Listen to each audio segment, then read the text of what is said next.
Hi, Rhema. It's week 28, day 1 of our Bible narrative reading plan. Today we're in 2 Kings chapters 6, verses 1 through 23, and also we're in the Psalms, so don't miss those readings as well.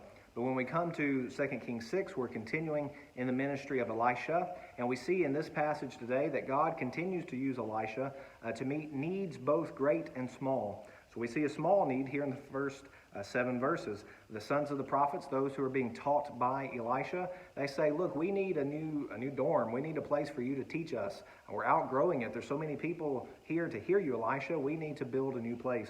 And so they go down to the Jordan. They're all going to cut down really, the timber is not very great there in that part of the world, and so it was going to be a pretty humble building. But they all go down there. They're going to bring back a log to help build this building. And one of these poor seminary students, he's got a borrowed axe, and the axe head falls into the water. It breaks off, it falls into the water, and he cries out saying, oh no, it was borrowed. So we understand that it's a really great need to him. He doesn't have the money to pay it back. He's borrowed it from someone. If he'd had the money, he would have had his own, but he's had to borrow it, and he can't replace it. And so we see Elisha, the one who has had power over the Jordan in many ways before, has the power now to make this axe head float. What would seem to be a small need to us was actually a great need to this young student, but we see that God is continuing to work through Elisha. But then verse 8 lets us know that this delicate peace that we saw last week in chapter 5, it's come to an end. And the king of Syria is now warring against Israel, and he keeps making these plans. He's got the perfect plan, the perfect snare laid for Israel, and Israel keeps avoiding it. And the king of Syria is very mad about this, as you can understand. And so the king of Syria, he brings in his people and he says, look, which one of you is a traitor? Which one of you is telling Israel what's going on? And someone says, look, boss, it's not us, but let me tell you about this prophet, Elisha. He is telling your private thoughts. He's telling what happens in the privacy of your own bedroom. He knows everything, clearly, because God is working through this prophet, Elisha. And so the king of Syria says, well, let's go get him. And so they think they know where he's at. He's at Dothan, and so they go to search for him and seize him.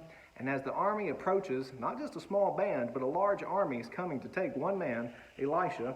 One of the servants who's with Elisha, he sees the army approaching, and he's terrified. He says, what are we going to do? And Elisha begins to pray. And he says, oh Lord, please open his eyes that he may see. The servant of the prophet can't see what's happening around him, because actually there's a great spiritual battle going on, and all of God's angel armies are gathered around Elisha, ready to protect. And so his eyes are opened, but now the eyes of the Syrians are blinded in a sense. Not that they just go from light to darkness and now they can't see. They remember where they were. But there's some kind of haze, even a mental fog that comes over them that allows Elisha to lead them right to where Israel is gathered.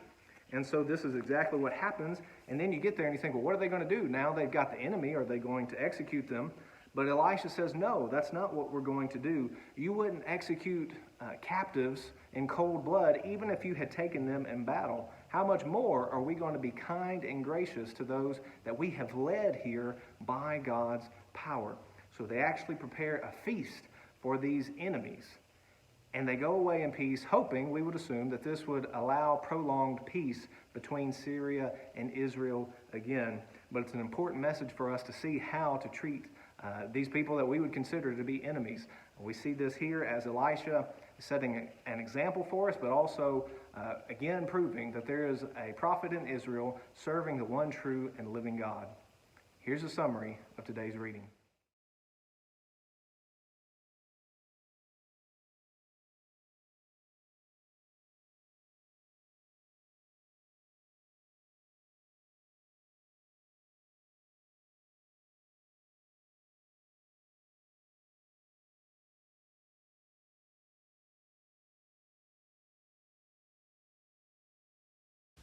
For more information, go to tunemyheart.org.